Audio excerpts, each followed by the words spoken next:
What's up, YouTube? Hope you're all doing well. As you can tell, my voice is a little bit raspy, so I'm going to try to make this video work out. But a week or so ago, I posted a video of all the things I learned in my testing for RC Charlotte. This is going to be a bit of a follow-up to that. I'm going to go over the deck list that I ended up registering, why I chose the cards that I did. I'm going to go over all of my matches so you can get an idea of how the matchup went. If anything was interesting or unique about the match, talk about some of the interactions that might not be immediately thought of. And then we're going to go through any changes I would make to the list, including things that performed well, things that underperformed, and give you an idea of the future direction that I want to take the list. So hopefully you're enjoying the commentary and the content at this point. If you are, consider liking and subscribing. Definitely helps the growth on the channel and lets me know this is the kind of stuff y'all are interested in. So strap in and be right back. All right, so let's kick it off with the list that I ran. What you see on screen is the exact 75 that I registered for Charlotte. And I'm sure there's plenty of questions going around about some of the specific card choices. So hopefully I can catch all of that here.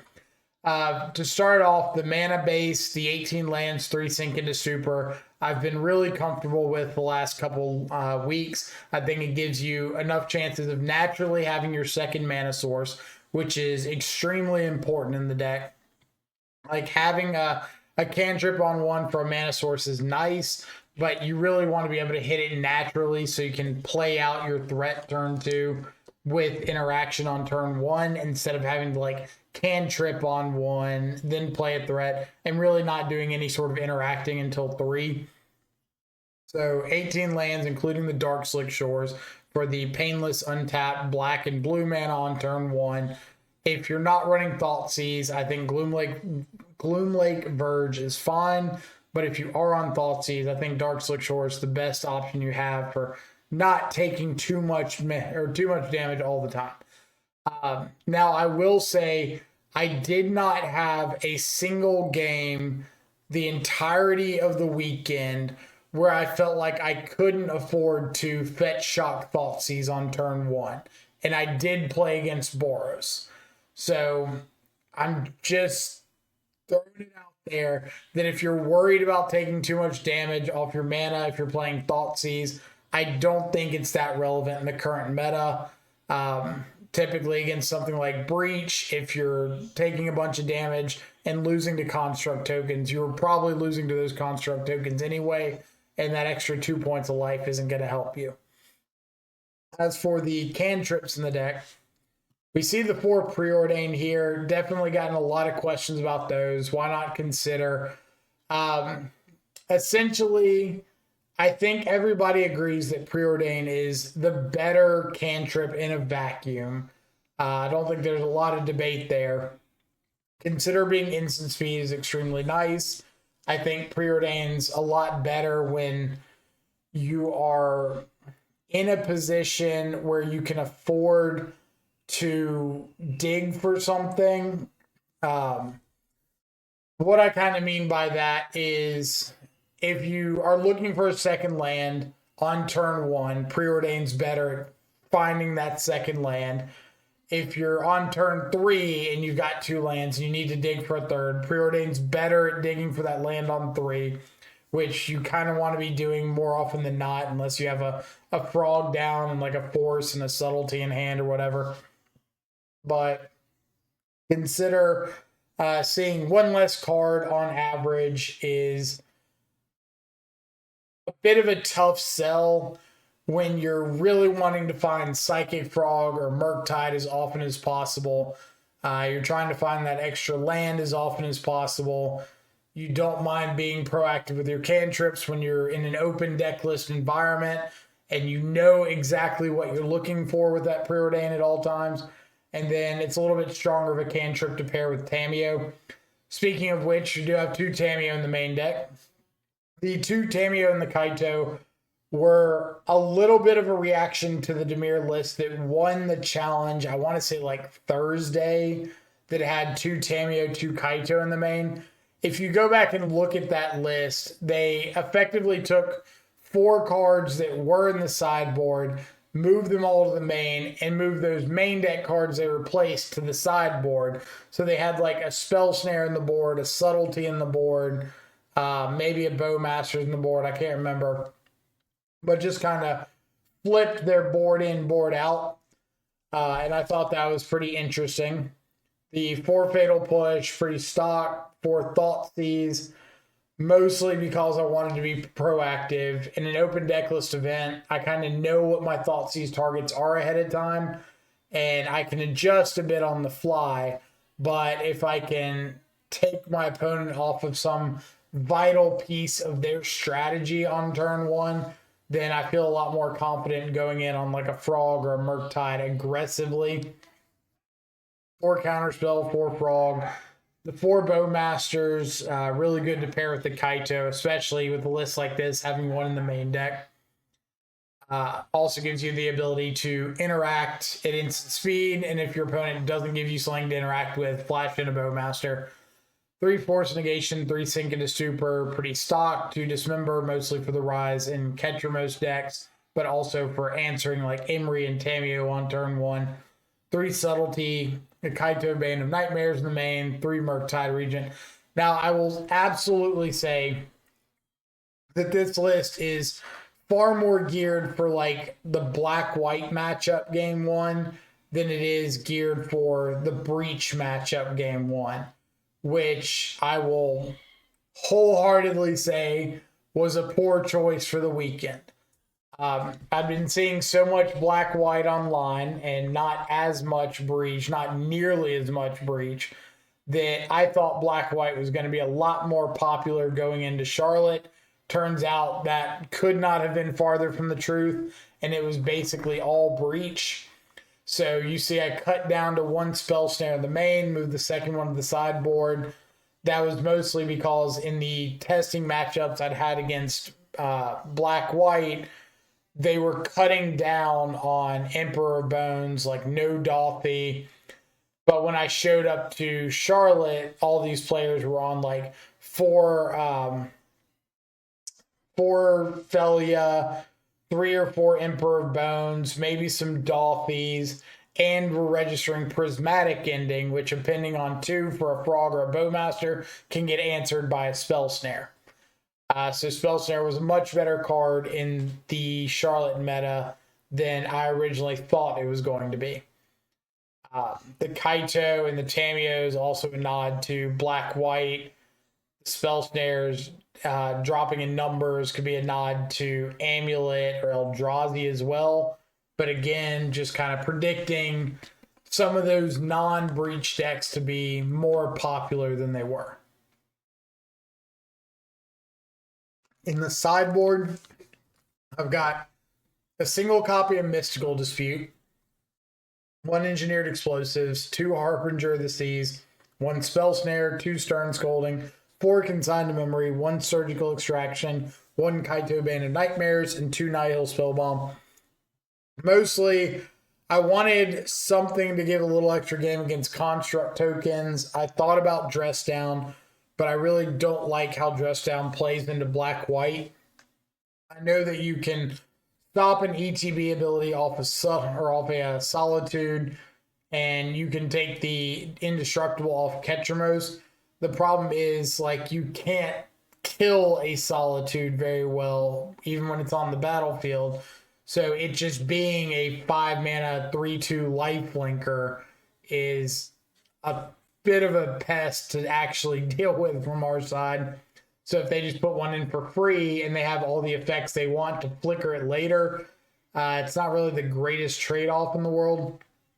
The Mystical Dispute, mostly for like Breach, being able to answer a Tameo Emery on turn 1 or a Flame of Anor in the middle parts of the game is a pretty big deal. Also has some game against like any of the blue-based mirrors. 2 Harbingers. We had this discussion a lot about Harbinger in the sideboard. I do think it's fine to have it in the sideboard in an open deck list event. Kind of as I expected, any of my opponents that could play around it or knew it was coming in had the ability to play around it fairly easily. Even Breach, pretty much every Breach player I played against was packing a mountain in the sideboard. So a lot easier for them to just swap the island out for a mountain, have some more game against Harbinger. So it's really a card that you would only want against like Eldrazi and Amulet nowadays. Spell Snare, again, would have been better in the main, but here we are. 2 Stern Scolding, about what I've been on for, I could not tell you how long. Always feels kind of right. The 4 Consigns. The old Aether Vial versions of Black-White Consign looked a lot better. Now it's pretty much just Eldrazi and Amulet that you're bringing all 4 in for. But Eldrazi is kind of like a rough matchup without them and popular enough that you want them. Surgical, any of the combo decks, Kaito, Black-White, Spellbomb, generic Grave Hate. So nothing too out of the ordinary there. So let's hop into looking at the matchups. All right, I know this isn't main event, but I figure I'd start off on it. I played in one of the big card challenges on Friday, where you play 5 rounds. If you finish 5-0, you get a voucher to get one of those giant oversized cards. And they had a Kaito Bane of Nightmare, so I was like, I want to go after that. Unfortunately, ended up 4-1, lost in game 3 of the 5th match to win the giant card. That being said, I did lose to Daniel Staup. I think that's how you say his name.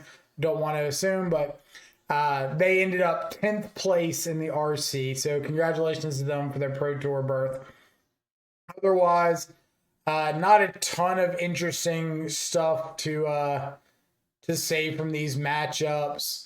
The Zoo matchup, my opponent did have a misplay in game 2 where they hit a Sink into Stupor off of a Ragavan and went to cast something that I needed to counterspell, and they responded by Sink into Stuporing I had a swamp, an island, and 2 like black-blue lands in play.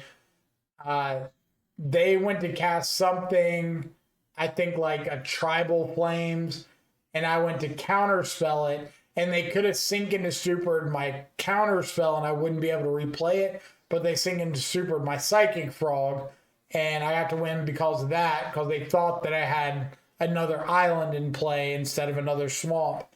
For reference, I am playing the Kamigawa Neon Dynasty Basics. So I guess it's a little bit of a stretch to say I'm trying to trick anybody with my basics. But opponent said afterwards they just made an oversight, kind of just assumed I had the second blue.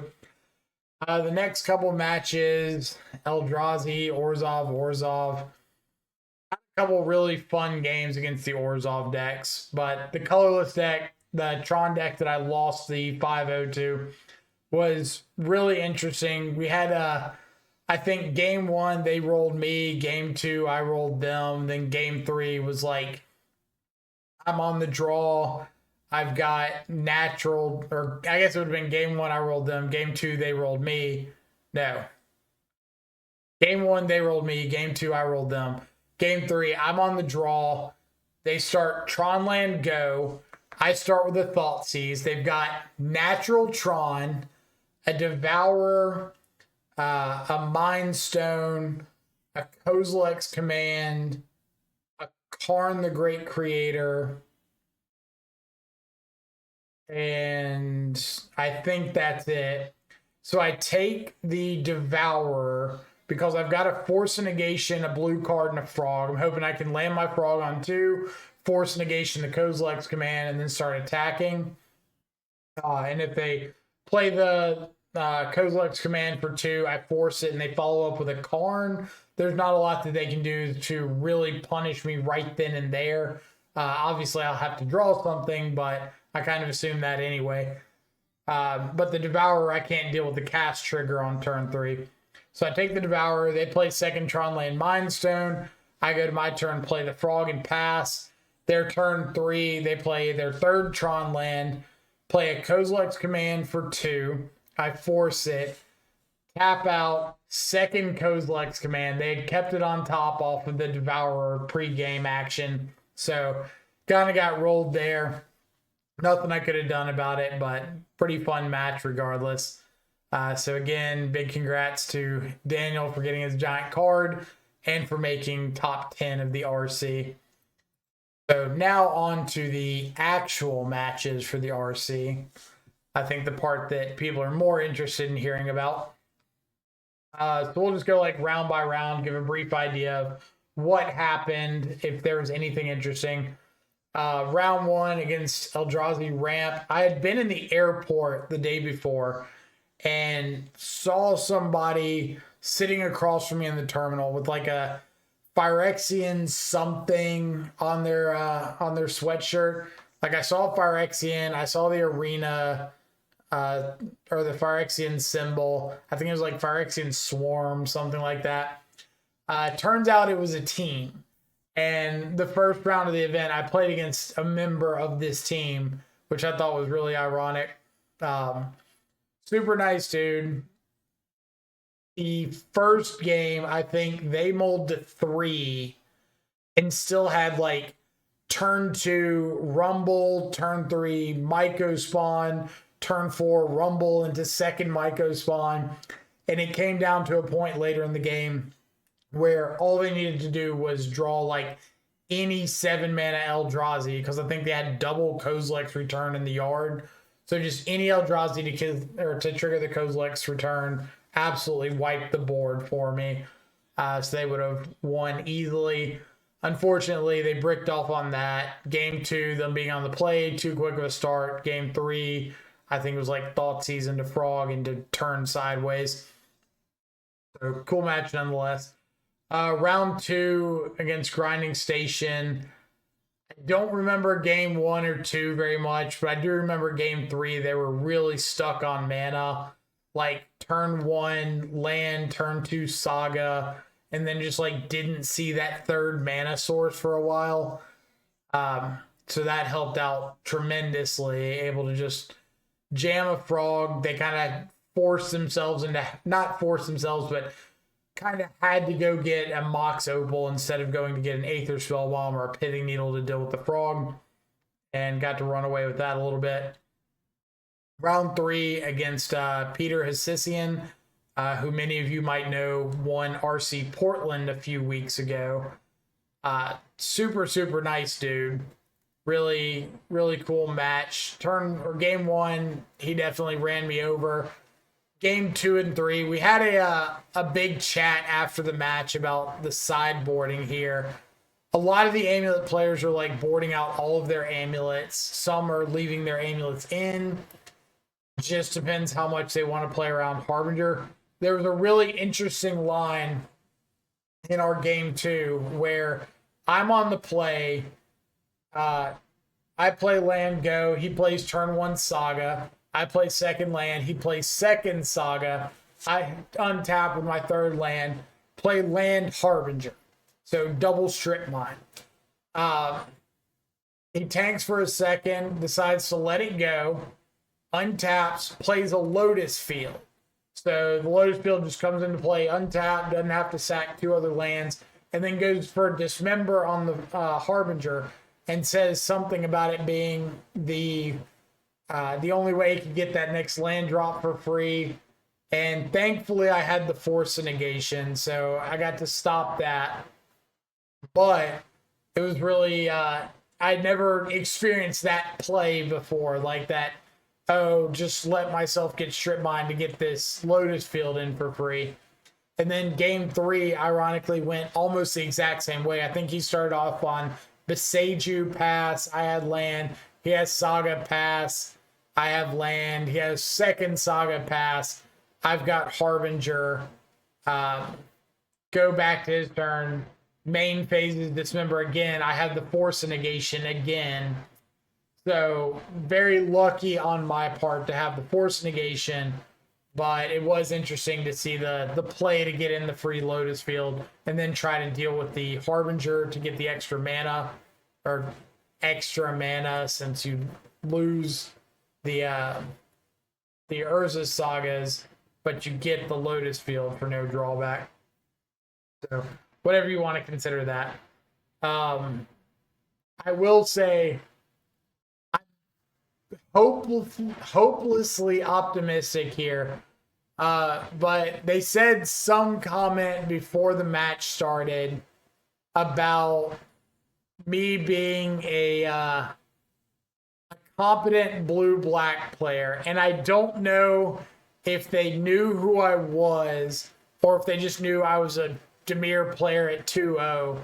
But I really hope, I'm crossing my fingers, that Peter Hussisian knows who I am and my content is doing okay.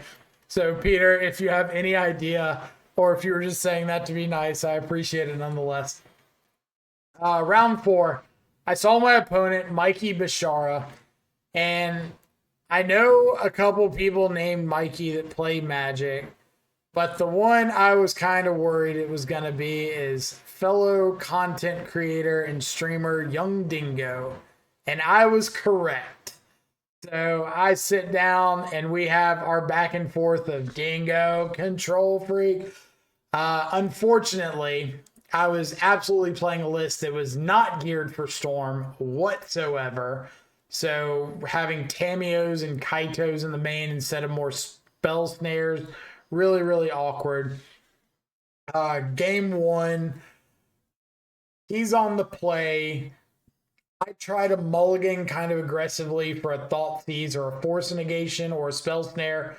Don't have one in my opening 7. Don't have one in my 6, but I've got like a Frog. What was it? Frog, Preordain, Land. I've got a Thought Seize, but I only have a Sink into Stupor as my only land. So I've got a Preordain instead of Sink on turn 1. He goes land pass. I play land Preordain to try to find the second land. See 2 fetch lands on top. Keep them both. Draw into 1. Pass back. He kind of gives me the hope you don't have a Force Negation. Oh, well, shit. Because I don't. Ritual, Ral, Ritual. Start going off. Flips a Ral. Keeps casting spells, ends up fizzling, but has a new flipped Ral out. Fizzles, passes the turn back. I have to play out a Frog to try to attack down the Ral because he's going to be ticking it up to 8 the next turn, then can just ult after that. But he doesn't end up mattering. He just goes off the next turn and kills me. Game 2, I'm on the play. Again, look at a 7 that doesn't have a Force, a Thought Seize, a Spell Snare. So I mulligan it, find a hand with a turn 2 Frog that does have a counter spell. He's got his one of Gemstone Mine in game 2 on the draw. So instead of playing the Frog on 2, I just land pass. Think we fight over, or I fight over a Ral early, and we get to like turn 4 or 5, and I've got a Murktide to play out, a 6/6 Murktide, and I can hold up counterspell. So I do that, pass the turn. He draws for turn and says, "Oh, well, that's a good one." Orum's Chant. So I have to counterspell the Orum's Chant and hope that he doesn't have the resources to go off. Unfortunately, the last unknown card in hand is another Ritual, so he does have enough to play the Ral that I knew about. Ritual. That is it. So props to Young Dingo for rolling me over handedly there. Up next, the Grinding Breach matchup. So this one included probably my biggest punt of the entire tournament. Game 1 against Grinding Station. My opponent is at 7 life. They've got a Urza Saga Construct token that is some amount big. Doesn't matter. They're completely tapped out. And they've got 1 card in hand. And I know that it's a Thassa's Oracle they got off of a Malevolent Rumble, like a couple turns ago. So tapped out, 1 card in hand, construct token. I draw for turn. I've got 5 cards in hand, a Psychic Frog, a Bowmaster, and a Bowmaster token, 1/1 Orc Army token. So I double check life totals. I double check the math on the frog. If I discard all 5 to frog, it becomes a 6/7. Hop it, attack him with everything. They can block the Bowmaster. They take 6 off the frog, 1 off the token, take 7. I win. Easy. So discard my hand, exile 3 to fly the frog, attack in with everything. My opponent looks at me, looks down, moves the construct token over in front of the Bowmaster, and then just slides this Eldrazi spawn token or whatever token is made off of Malevolent Rumble in front of the Orc Army token. And I realized that I just had not noticed that token was there at all. Just did not register in my mind that there was an Eldrazi spawn token sitting there. So ended up not drawing anything relevant. I think died like a turn later no, I died the next turn because they untapped, had enough mana to Shifting Woodlands, copy their Underworld Breach in the graveyard, and go off from there. Game 2, I'm pretty positive they just ran me over with like turn 1 Aether Spellbomb, turn 2 Hitting Needle or something like that, just to shut Frog off completely. Just wasn't even close, game 2. Round 6 against Orzhov. Another interesting story here. So I want to start off by saying I did not have a single bad experience with any opponent the entire weekend. So when I say this is like some judge call drama, it has nothing to do with my opponent. They were fantastic. They played clean. They played well. Literally nothing against them. So Brian, I believe, is a member of the OC Hive Mind group. You might see their stuff on YouTube occasionally. I really like watching it. I'd recommend you go watch it too. A lot of live gameplay, really cool. But Brian playing black-white. In our game 3, we had a judge call come up, and I don't agree with the way the judge call was resolved, but I understand it, and I'm going to try to break it down to the best of my ability. So Brian is at like 6 life. He's got a Ketramose on board and a Relic of Progenitus. I've got a Kaito Bane of Nightmares and an Orcish Bowmaster token. I know that he's got a Prismatic Ending in hand. I picked up my Bowmasters with Kaito to protect it from the Prismatic Ending. So all that known information. I'm at like 11 life or so. Past the turn, Brian untaps, draws his card for turn, casts a Prismatic Ending on my token. I go and move the token to my like exile pile. Brian's changing his life total. I go change his life total. He draws a card. I don't think about it. And then a couple seconds later, I say, oh, wait, it's a token. It's not a card. Not supposed to draw off of that. So we call a judge. Judge comes over, walk through everything that's going on, make it very clear, like, I do not think my opponent is cheating. I think it's just a not thinking about thing. They come up with the resolution that,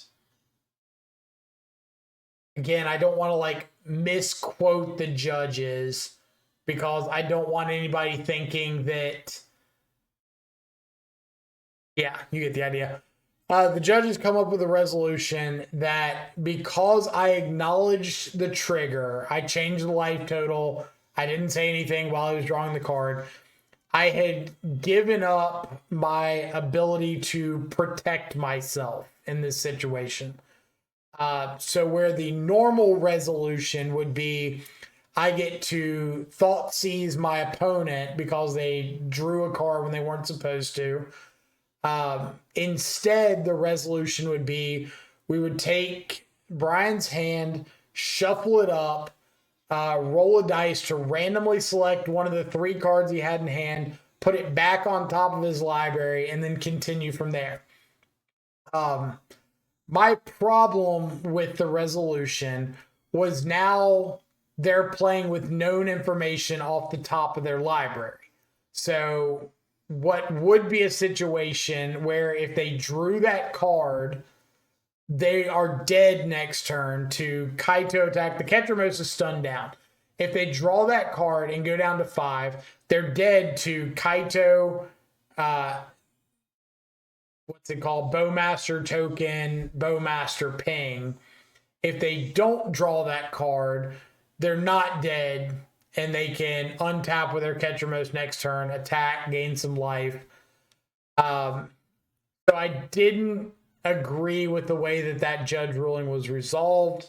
I didn't dispute it, but I did go and talk to the judge a couple rounds later just to get clarification. And essentially the ruling was that if my opponent had something that they had been saving for a while, like a removal spell, and I got to thought seize it, that would be too detrimental to them, and that wasn't a good resolution. But because they would have drawn that card anyway at some point, even if it wasn't right now, that resolution was fine. And my argument was, well, they know what that card is, so now they know if they need to draw it right now or not. And we're at a point in the game where if they don't draw it, they could probably live another turn and get to attack with Ketramos. But if they do draw it, they put themselves at a life total where they could be dead to Kaito plus Bowmaster, but they only have the information as to whether or not they should draw it because we put the card randomly back on top. Either way, that's how that judge call played out. And there was another judge situation at the end of that same game. I dealt with the Ketramos. Opponent had an Emperor Bones out, was hitting me, ended up dealing with that. We're trading back and forth, just like top decking back and forth. Eventually, opponent draws a Felia. They cast it on their main phase because I've got no cards in hand. I draw for turn. It's a subtlety. Pass back. Opponent draws for turn, casts Thought Seize. Say, well, okay, I got to respond with my subtlety. Unfortunately, now they can just attack with Felia, blink out my subtlety. I'm at 1 life. I die to the Felia. So I play out the subtlety. Opponent Thought Seizes into nothing. We change life totals, and they say pass. So I go to untap my lands, and they say, hold up. I can blink the subtlety. I need to attack. Something to that effect. I know I'm paraphrasing a bit. But the judge is sitting right next to them, but not paying attention at all. So I just asked the judge, like, is that okay? Can they do that? And the judge, like, asks us to go back over the situation and says, well, nothing's happened. You haven't moved to the turn yet. And so, yeah, he can take it back and go to combat. I'm like, well, he did say pass. I get that it's like a flustering situation, but the word pass was said, and I had already, like, gone to untap lands. But either way, I get that nothing has happened yet that would have changed anything. So it's not my call to make. Either way, it was just a couple judge calls that, like, I wasn't a huge fan of, but I get them. I'm not upset about them. We move on. Round 7 up against round 7 was Boros. So I picked up my 3rd loss, which meant I couldn't lose any more day 1 to have a reasonable chance at making day 2. ran up against Boros, really nice dude named Ron. I think Ron was playing because his daughter was playing, but not necessarily his cup of tea. I think he said he was more of a standard player. So there were a couple interactions here and there that I think if he was a regular Boros Energy player, would have kind of capitalized on a little bit more. For example, I had a Psychic Frog that I believe was like a 2-3.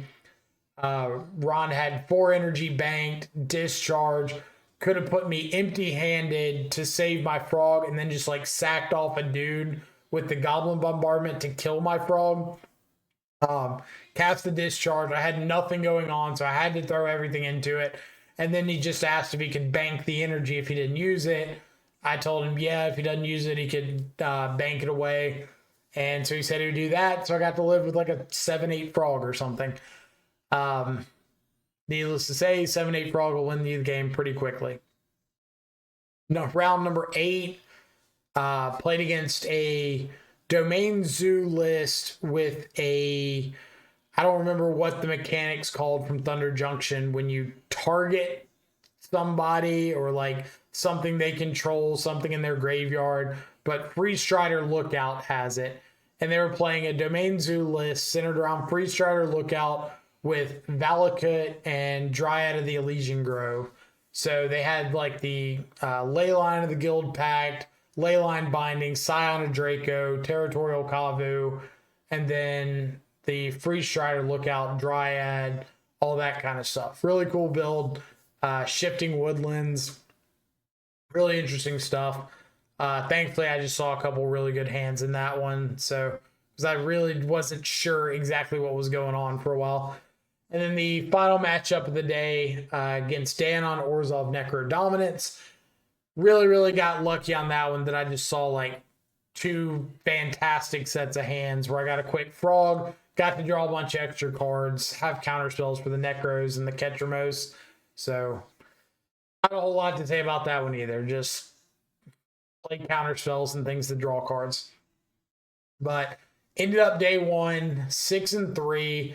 I hate going into day 2 to start the day off with 3 losses, but it is what it is. Got some really good Friday night or Saturday night was Korean barbecue, Japanese barbecue, like all you can eat barbecue at a place right down the road from the convention center. So if you end up in the area, highly recommend checking that out. Anyway, day 2. Start off round 1 against Amulet Titan.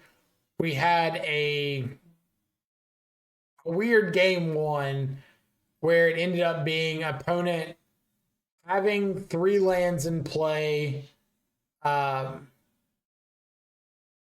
think they had played a Spelunking,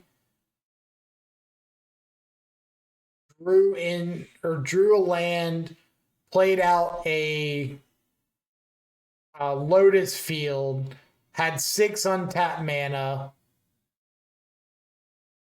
but had to sack everything but a Lotus Field to put a Titan on the stack. I subtletied the Titan, then they untapped the next turn, played a second Lotus Field, untapped, sacked off all their lands, put the Titan I'd subtletied back on the stack, and I had counterspell. So ended up winning that game 1 that way. Game 2, I want to say it was just like Frog beats aggressive for Thought Season to Frog, something like that. Round 11 against Grinding Station. Opponents.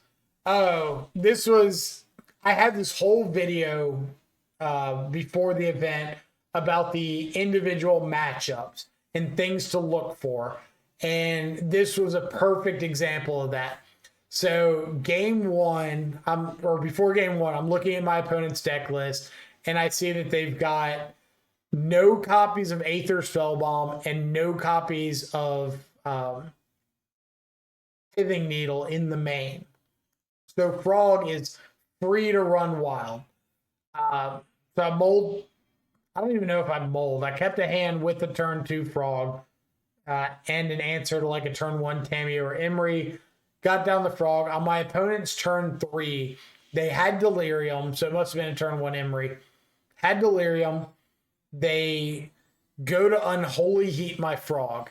I've got 1/2 frog, 5 cards in hand. And just like snap, throw everything away to the frog. Now I've got a 6/7 frog. You can't stop it from jumping. You can't stop me from throwing more cards into it. I'll get to draw 2 cards next turn. Let me just try to find some piece of interaction.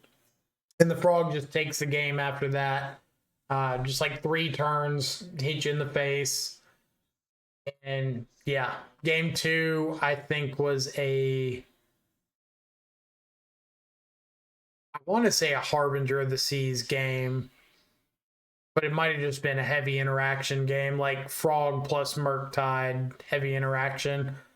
Round 12, Amulet Titan. Definitely a bit of a, what's it called? Words are tough. Bit of a variance match. I think I mulled to 5 game 1. 5 or 6 game 2, 5 again game 3, just trying to find like a Thoughtseize into a frog or a frog plus a force or something, and just never found like a functional hand. It was like a 7 with no lands and then 6 that didn't do anything, kind of stuff like that. So over the course of a long tournament, that's going to happen at some point. I'm more just glad that it all happened in one round instead of sporadically throughout the event. Round 13 against Justin on black white. Really, really nice opponent from New York. So big shout out, Justin.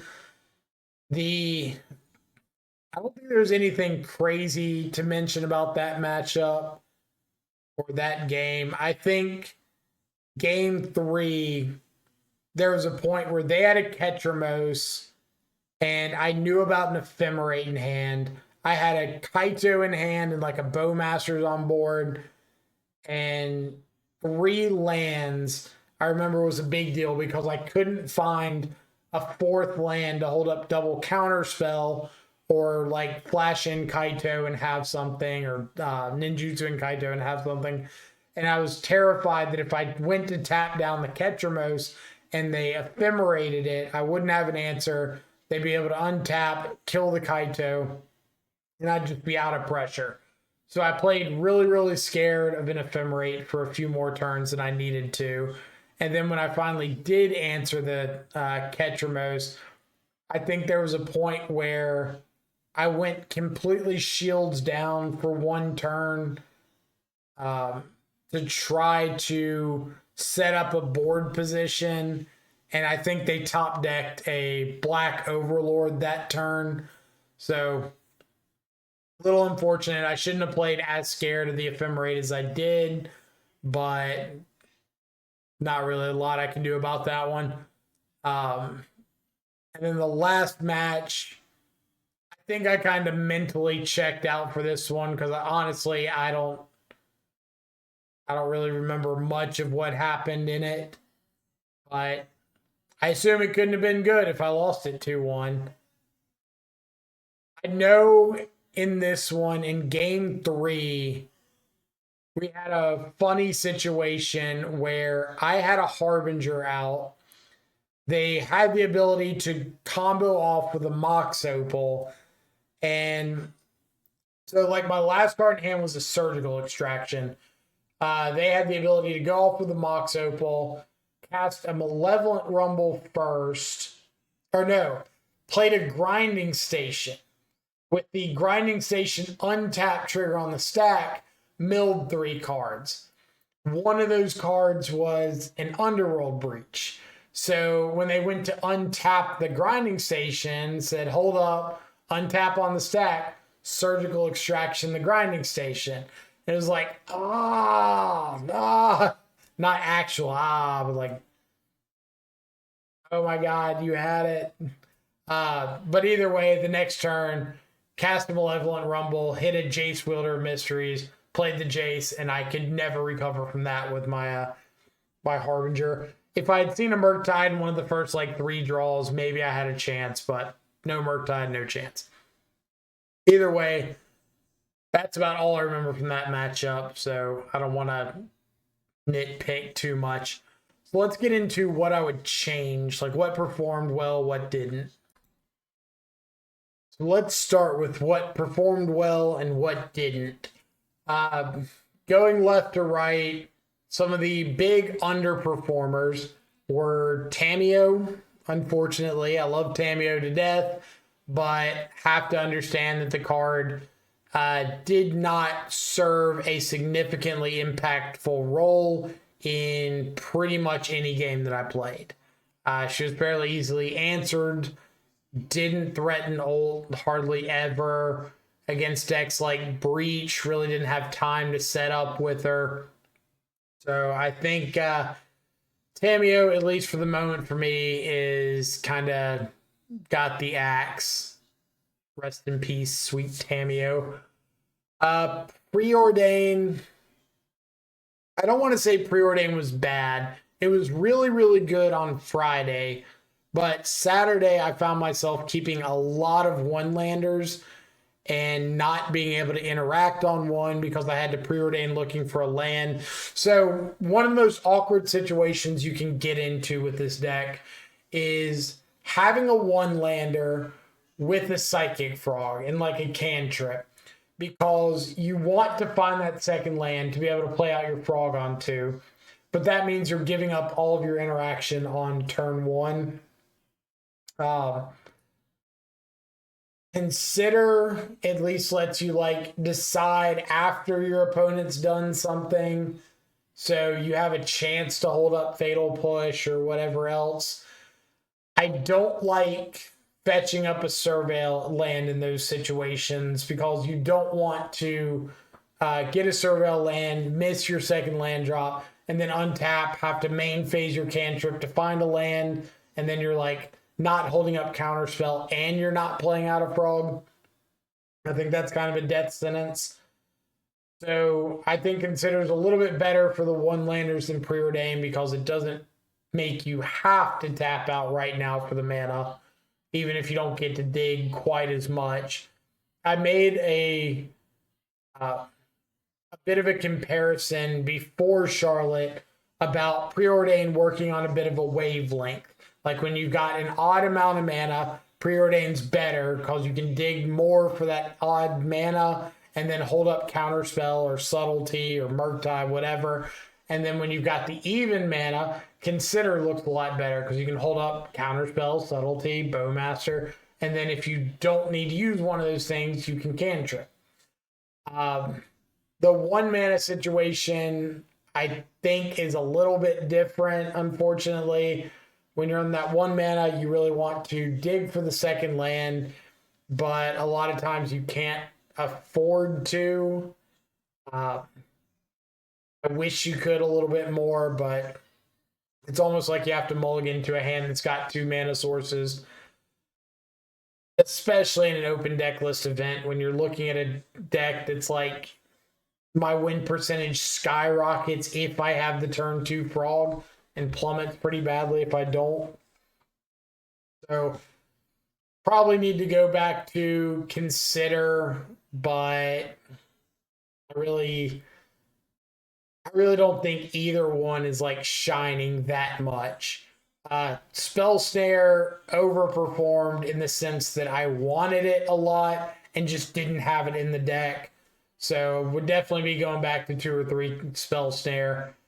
Fatal Push, great. Thoughtseize. I wish I'd see Thoughtseize more, but I kind of ended up keeping a bunch of hands with like Fatal Push into Frog and Force into Frog or something, and not a lot of hands with Thoughtseize.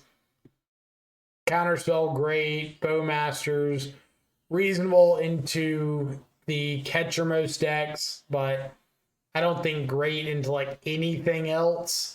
But if you're running Kaito, then Bowmasters gets a really big kind of shot in the arm. So I would rate Bowmasters about as highly as you rate Kaito. Kind of consider them like a package deal. Frog great, Force great, Sink. There were several times that I really wanted the fourth Sink, especially in games that included a Harbinger. But I don't think I want to run 4 because that's a lot of non-black mana sources for a deck that's trying to have Frog on turn 2. Dismember was really good. I only ran into one Flage deck, so not being able to kill a Flage didn't really come up. Subtlety was solid. Couple games against Black-White where I got to chain subtleties, like Subtlety, your hard cast Overlord, hit you for 3, untap. Subtlety, you replaying the Overlord, untap, hit you for 6. And that can end the game very, very quickly. Kaito really underperformed in the main.